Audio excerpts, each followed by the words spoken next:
Praise the Lord. प्रभूची स्तुती असो. आजच्या नवीन दिवसाबद्दल. आणखीन एक नवीन दिवस परमेश्वराने तुमच्या आणि माझ्या आयुष्याशी जोडलेला आहे. या सुंदर दिवसाबद्दल सर्व गौरव देव बाप्पाला असो. आजचा माझा विषय आहे देवाचे त्रिकेत्व.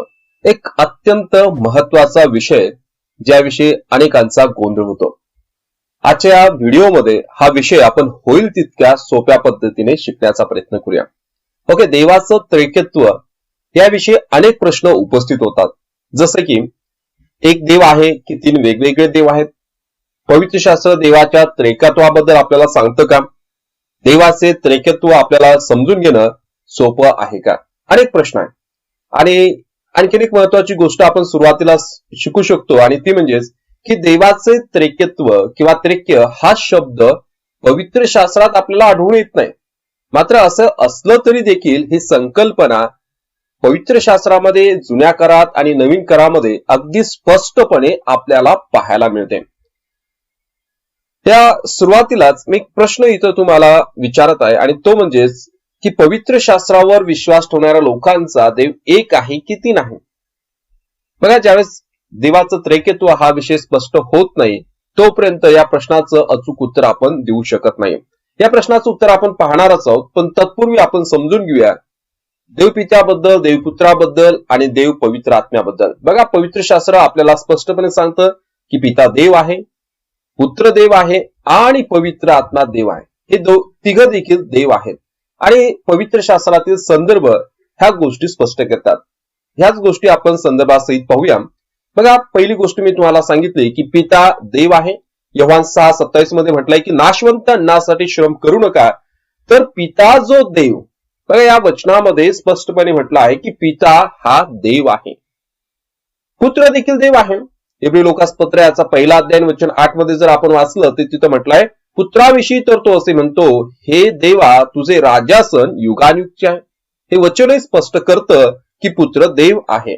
बघा, जसं आपण पाहिलं की पिता देव आहे, पुत्र देव आहे, त्याच प्रकारे पवित्र आत्मा देखील देव आहे. आणि प्रेषित 5:3-4 मध्ये पेत्र हनन्याशी बोलत आहे आणि तो म्हणाला, तू पवित्र आत्म्याशी लबाडी करावी व जमिनीच्या किमतीतून काही ठेवून घ्यावे म्हणून सैतानाने तुझे मन का भरवले आहे?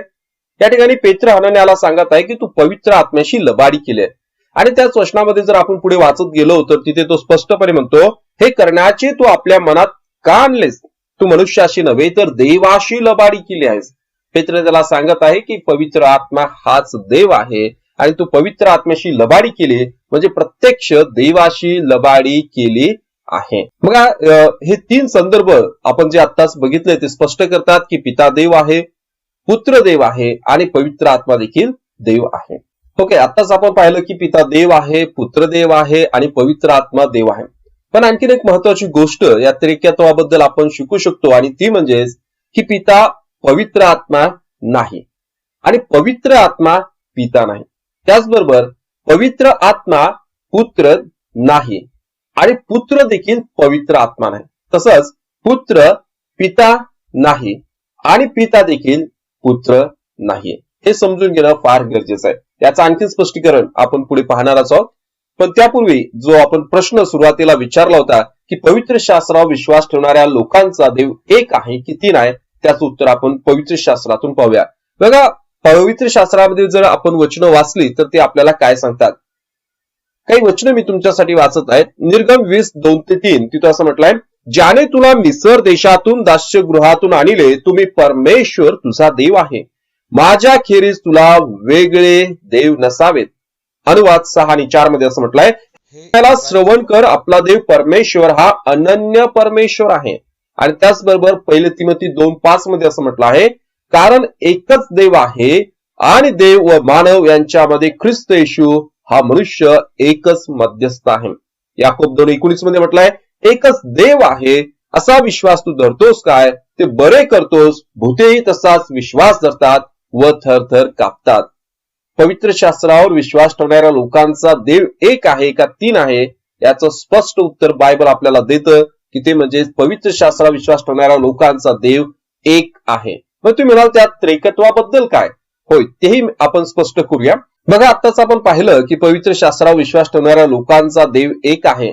मात्र असे असले तरीही त्याने स्वतःला तीन मार्गाने आपल्याला प्रकट केलेला आहे आणि तो म्हणजे देव जो पिता, देव जो पुत्र आणि देव जो पवित्र आत्मा. बघा हीच गोष्ट आपण अशा प्रकारे म्हणू शकतो ती म्हणजे की देवाने स्वतःला तीन सुस्पष्ट पूर्ण भिन्न नव्हे, याकडे लक्ष द्या. देवाने स्वतःला तीन सुस्पष्ट परंतु पूर्ण भिन्न नव्हे आणि अंतरसंबंध असून सर्वस्वी एक एकत्र असणाऱ्या व्यक्तीमध्ये प्रकट केले आहे. ओके, आणि तेच कोणत्या व्यक्तित्वामध्ये त्याने प्रकट केलंय तर देव जो पिता, देव जो पुत्र आणि देव जो पवित्र आत्मा. आणखीन हीच गोष्ट मी वेगळ्या पद्धतीने सांगू शकतो आणि ती म्हणजे पिता, पुत्र व पवित्र आत्मा हे व्यक्तित्वात तीन असले तरी सारसत्वात एक आहे. बघा, पिता, पुत्र, पवित्र आत्मा व्यक्तित्वात तीन असले तरी सारसत्वात एक आहे. हीच गोष्ट आपण एक डायग्राम जी इंग्लिश मध्ये आहे ती पाहून समजून घेऊ शकतो. बघा इथं असं म्हटलेलं आहे, द फादर इज गॉड, म्हणजे पिता देव आहे. द सन इज गॉड, पुत्र देव आहे. The holy spirit is God, पवित्र आत्मा देव आहे.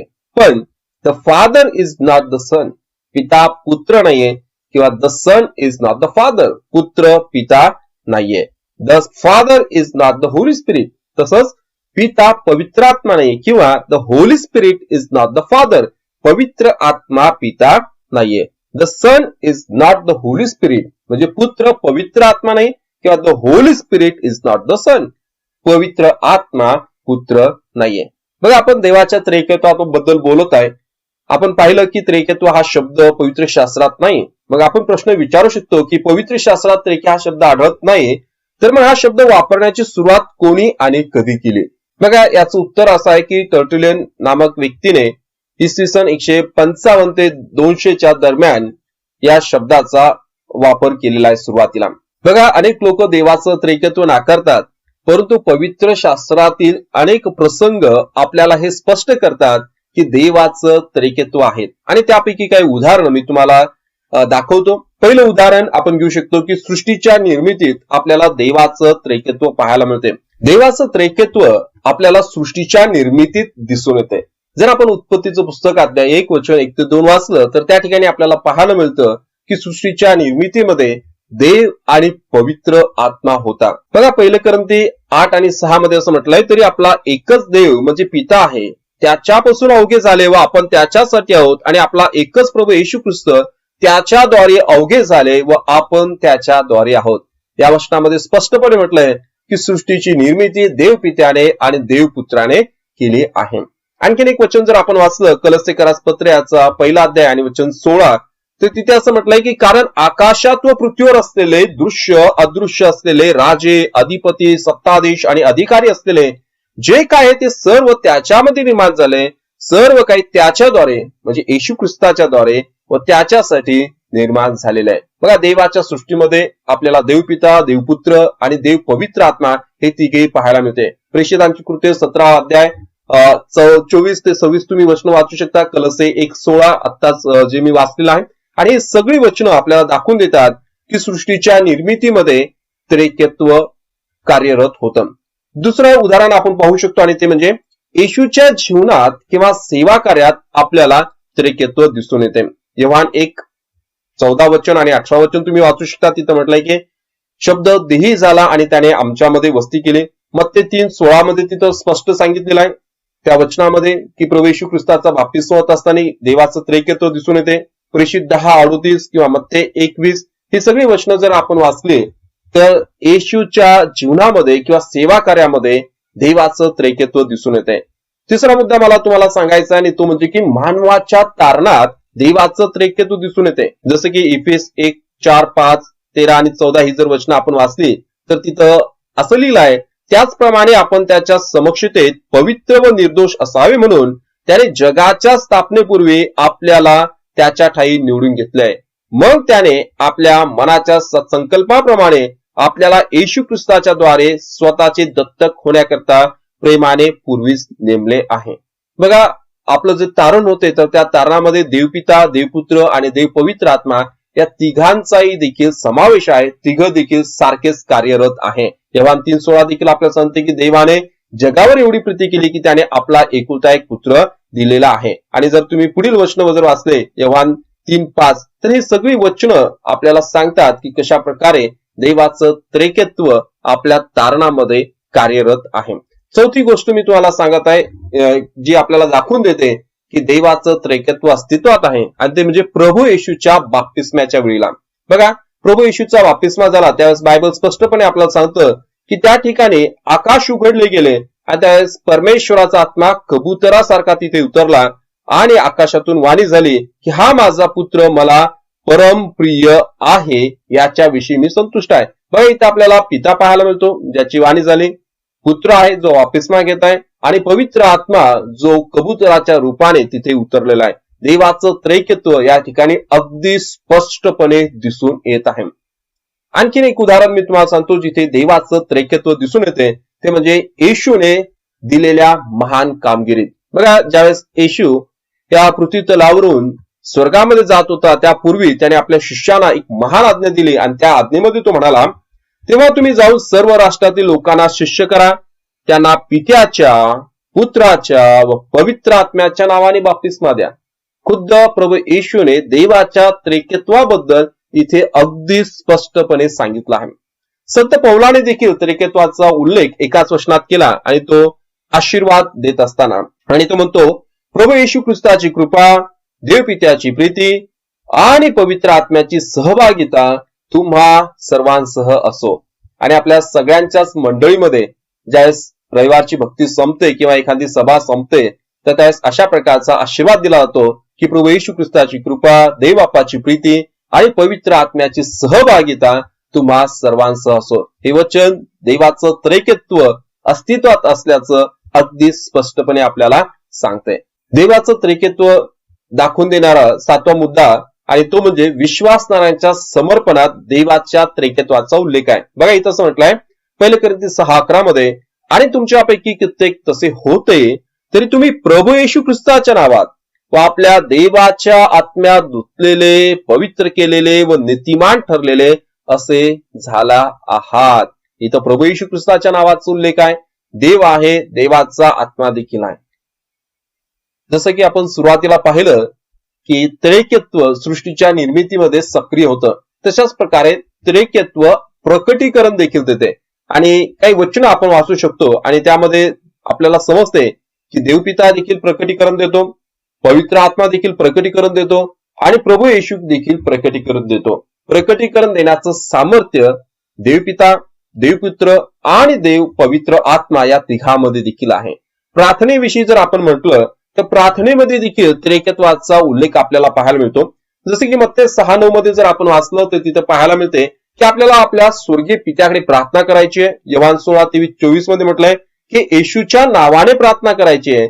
आणि प्रार्थना करत असताना रोम 8:26-27 मध्ये सांगितलं की देवाचा पवित्र आत्मा जो आहे तर तो आपल्याला मदत करतो. आणि तिथं म्हटलंय पण आत्मा स्वतः अनिवाच्य कन्याने मध्यस्थी करतो.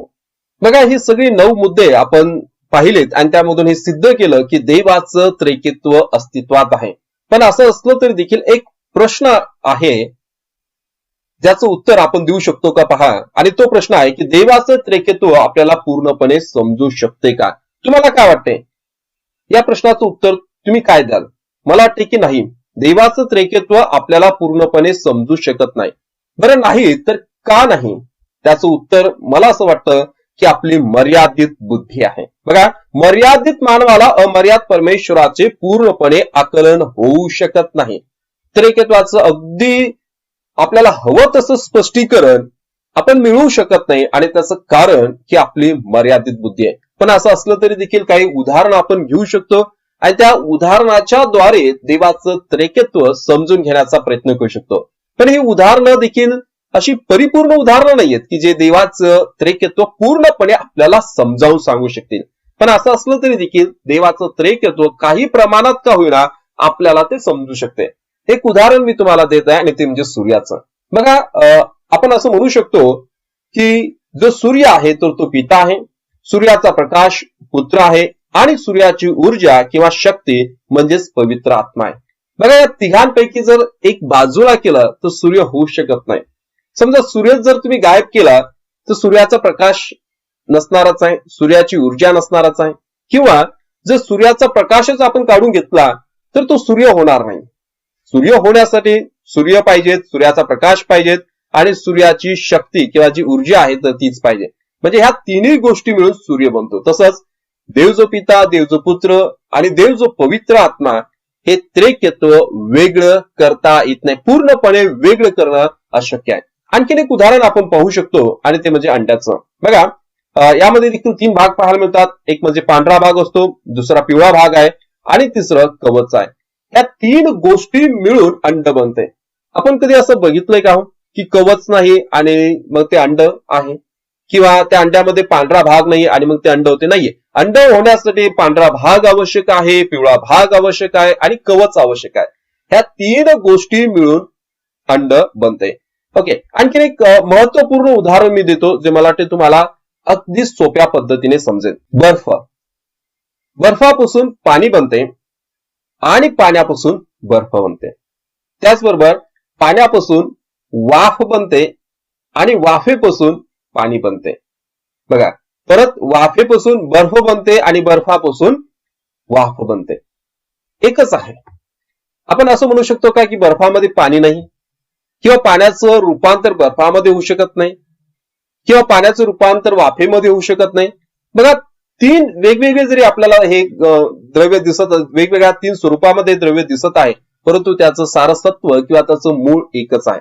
बर्फामध्ये पाणी आहे, पाण्यामध्ये देखील बर्फ होण्याची क्षमता आहे, वाफेमध्ये देखील पाणी होण्याची क्षमता आहे आणि तसंच वाफेमध्ये बर्फ होण्याची देखील क्षमता आहे. आपल्याला 3 वाटत असेल तरी देखील त्यांचं मूळ मात्र एकच आहे. असं म्हटलं जातं की आपले गणितीय शास्त्रीय किंवा तर्कशास्त्रीय नियम देवाला लागू पडत नाही. आपण म्हणत आहोत की एक देव आहे, परंतु त्याचं व्यक्तित्व 3 आहे. 3 व्यक्तित्व असलेलं 3 जण म्हणजेच एक देव आहे. बऱ्याच वेळेला याविषयी गोंधळ होतो, परंतु देवाविषयीच्या सर्वच गोष्टी आपल्याला समजतील असं नाही. परंतु असं असलं तरी देखील पवित्र शास्त्र स्पष्टपणे आपल्याला सांगतं की देवाचं त्रिकत्व अस्तित्वात आहे आणि आपण त्यावरती विश्वास ठेवणं गरजेचं आहे. आणखीन एका वचनामध्ये प्रभू येशू काय म्हणतो आपण बघूया. योहान 10:30 मध्ये तो म्हणतो, मी आणि पिता एक आहोत. म्हणजे स्वभाव आणि सार मध्ये ते एक आहेत, तरी कार्यानुसार प्रत्येकाची भूमिका भिन्न आहे हे आपण समजून घेतलं पाहिजे. म्हणजेच थोडक्यात जर सांगायचं झालं तर पिता, पुत्र आणि पवित्र आत्मा कार्यात आणि सामर्थ्यात एक आहे. बघा, आपण असं म्हणतो की आपला देव सर्वशक्तिमान आहे, सर्वज्ञानी आहे आणि सर्वव्यापी आहे. ह्या गोष्टी आपण त्रिकत्वामध्ये समान असल्याचं पाहू शकतो. देवपणातील व्यक्ती आपल्याला माहिती आहे, पिता आहे, पुत्र आहे आणि पवित्र आत्मा आहे. बघा, काही वचनं मी तुम्हाला दाखवत आहे आणि त्यामधून आपण सिद्ध करू शकतो की पिता सर्वशक्तिमान आहे, सर्वज्ञानी आहे आणि सर्वव्यापी आहे. काही वचनं मी तुम्हाला दाखवतो, जसं की स्तोत्र 115 आणि वचन 3 मध्ये असं म्हटलं आहे, आमचा देव स्वर्गात आहे, त्याला योग्य दिसते ते सर्व तो करतो. हे वचन आपल्याला स्पष्टपणे सांगतं की आपला देव सर्वशक्तिमान आहे. देव जो पिता कोण आहे?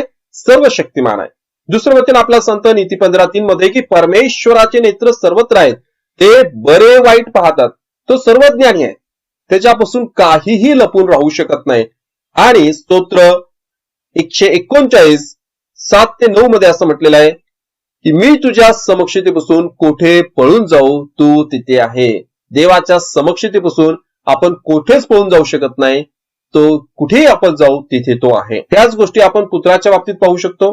मार्क 4:39 मध्ये असं म्हटलेलं आहे, तेव्हा त्याने उठून वाऱ्याला धमकावले आणि समुद्राला म्हटले, उगा राहा, शांत हो. मग वारा पडला व अगदी निवांत झाले. पुत्राला निसर्गावरती सामर्थ्य आहे ही गोष्ट दाखवून देते की पुत्र म्हणजे येशू ख्रिस्त सर्व शक्तिमान परमेश्वर आहे. बघा, मार्क 2:8 मध्ये आपण पाहतो की तिथे ज्यावेळेस येशूने तिथे त्या पक्षघाती व्यक्तीला बरं केलं, तर त्यावेळेला तिथे असलेले जे धार्मिक पुढारी आहेत आपल्या मनामध्ये विचार करत होते आणि त्यांचा विचार ओळखून येशू म्हणाला, ते स्वतःशी असा विचार करताय. येशूने अंतर्ज्ञानाने लगेच ओळखून त्याला म्हटले, तुम्ही आपल्या मनात असले विचार का आणता? बघा, एखाद्याच्या मनात चाललेले विचार फक्त देवच ओळखू शकतो आणि येशू देव आहे, तो सर्वज्ञानी आहे. हीच गोष्ट या वचनामधून स्पष्ट होते. मत्ते 28 आणि 20 मध्ये प्रभू येशू असं म्हणतात, पहा, युगाच्या समाप्तीपर्यंत मी सर्व दिवस तुमच्या बरोबर आहे. तो सर्वव्यापी आहे. प्रत्येक देशातील लोकांबरोबर, विश्वासणाऱ्यांबरोबर तो आहे. त्याची समक्षता सगळ्यांबरोबर तो सर्वव्यापी आहे. पवित्र आत्म्याबद्दल देखील ह्याच गोष्टी आपल्याला पाहायला मिळतात. जकर्या 4 आणि 6 मध्ये असं म्हटलंय, बलाने नव्हे, पराक्रमाने नव्हे, तर माझ्या आत्म्याने कार्यसिद्धी होईल, असंही सेनाधीश परमेश्वर म्हणतो. देवाच्या आत्म्याने कार्यसिद्धी होते. देवाचा आत्मा सर्व शक्तिमान आहे. तो कार्य करणारा आहे. 1 कोरिंथी 2:10 मध्ये असं म्हटलेलं आहे, कारण आत्मा हा सर्व गोष्टीचा व देवाच्या गहन गोष्टीचा देखील शोध घेतो. तो सर्वज्ञानी आहे. देवाचा आत्मा देखील सर्वज्ञानी आहे आणि त्याच्यापासून काहीही लपून राहू शकत नाही. त्याचबरोबर स्तोत्र 139:7 मध्ये आपण पाहतो, तिथं म्हटलंय, मी तुझ्या आत्म्यापासून कोठे निघून जाऊ, तेथे तो कुठे जरी गेलो. जर तुम्ही स्तोत्रसंहिता 139 संपूर्ण अध्याय वाचला तर तिथं बऱ्याच गोष्टी सांगितल्या आहेत. आणि तुम्ही तिथे पहा, तिथं म्हटलंय की देवाचा सेवक तिथे दावीद म्हणतो की मी देवाच्या आत्म्यापासून कोठे जाऊ, मी कुठेच जाऊ शकत नाही. म्हणजे देवाचा आत्मा सर्वव्यापी आहे. जशा प्रकारे देवपुत्र सर्वव्यापी आहे आणि देवपिता सर्वव्यापी आहे. मला वाटते हा तक्ता आपल्याला अगदी स्पष्टपणे सांगतो की देवपिता, देवपुत्र आणि देव पवित्र आत्मा सर्वशक्तिमान आहे, सर्वज्ञानी आहे आणि सर्वव्यापी आहे. त्रिकत्वाविषयी काही चुकीची मत आहेत, जसं की एकेश्वरवाद आहे, त्रिदेववाद आहे आणि अस्तित्ववाद आहे.